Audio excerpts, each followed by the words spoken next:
kwamba mpaka sasa hivi umesoma Qur'ani kwa kiasi gani. Ndo Ramadhani. Mpaka sasa hivi kuna aya ngapi toka ingie Ramadhani umezielewa maana yake, ambazo kabla ya Ramadhani ulikuwa hujui maana yake, zikakuathiri? Pengine wewe una tabia ya uzembe wa kuhudhuria kwenye swala kwa jamaa, unapuuza swala.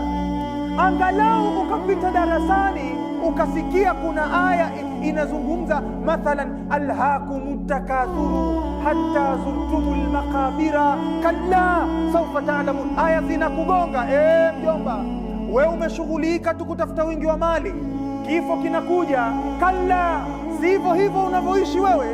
Sawfa ta'lamun, mtakuja jua baadaye kidogo kwamba hivyo mlivyokuwa mnaishi sivyo. Thumma kalla, kisha narudia tena, sawfa ta'lamun, mtakuja kujua. Kalla law ta'lamuna ilma al-yaqin, lau mungelikuwa mnajua kwa ilmu ya yaqini, yani ilmu isiyokuwa na shaka ndani yake.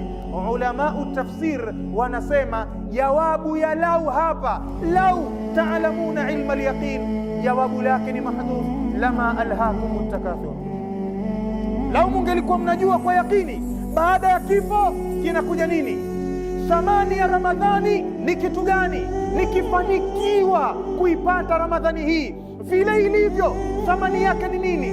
Lau tungelikuwa tunajua kwa yakini, hatuna shaka, lama alhana takathuru, isingelitukumbaza dunia na vilivyomo ndani yake. Lakini kwa sababu hatujui, fala ta'lamu nafsun ma ukhfiya lahum min qurrati a'yun jazaan bima kanu ya'malun. Idhan inawezekana suu suhba, urafiki mbaya, ukawa wewe watu wako unaokaa nao ni watu ambao hawakukumbushi hayo.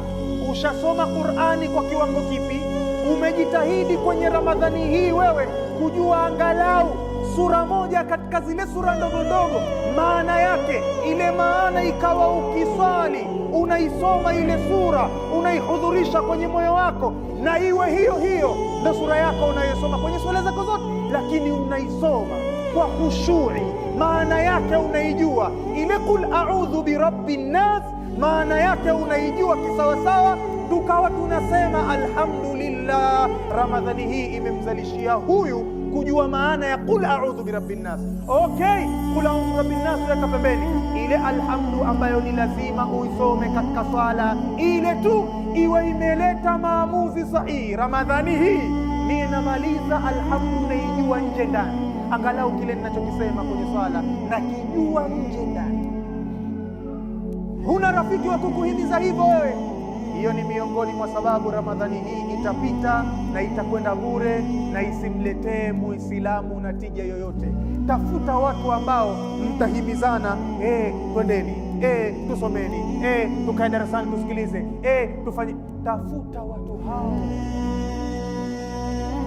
Asahibu sahibu, kama walivyosema wenye kusema, rafiki ni mwenye kuvutia kwenye tabia. Ukikaa na rafiki mzuri, Mtume anasema sallallahu alaihi wasallam, sawa sawa na umekaa na muuza mafuta mazuri, kama hujanunua kwake kwa bei ya ofa atakayokupa wewe, rafiki yangu, wewe hebu chukua kwa shilingi 10 au shilingi 20, au wengine wote nitauzia kwa shilingi 100, wewe rafiki yangu sana, shika hii. Kama hujanunua, basi angalau utatoka na zile harufu za wewe kufuatana naye sana, na watu waseme jamaa ananukia, mashaallah, anaonekana mambo yake vizuri. Hana mambo mazuri, rafiki yake ndio muuza mafuta mazuri, lakini kapata angalau lile lepelepe la harufu. Rafiki mbaya ni kama mtu ambaye kazi yake ni kupuliza moto, kuyayusha vyuma, nafikhil kir.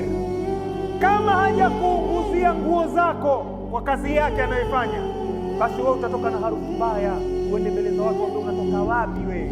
Asema ndio rafiki yangu nilikuwa naye, ile harufu ya jikoni kule kuyayusha vyuma na hivi na vile, ndio unaondoka naye wewe. Basi hakadha ya Abdullah, rafiki mzuri katika mwezi wa Ramadhani ni kitu cha kuchagua sana, asiyekukumbazia muda wako. Ndugu zangu, mazungumzo haya ni mengi na muda wangu unakwenda mbio mbio. Naomba niruke baadhi ya vipengele ili nimalizie hotuba yangu.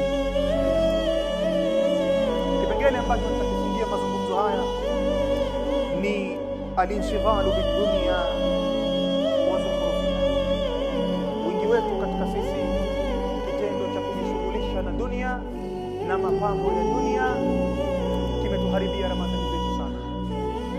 Imekuwa Ramadhani ni mwezi ambao watu wanajadili vipi watakuza vipato vyao vya kidunia, na hiyo ikawafanya swala zao za tarawehe si swala, si chochote, si lolote, na wengine wakakosa, na wengine zile funga zao kwenye makazi yao wakaziharibu kwa mazungumzo yasiyofaa, kwa kutazama visivyofaa, na mengine yote yale yatakayokuwa ni kwa sababu ya kuhakikisha dunia yao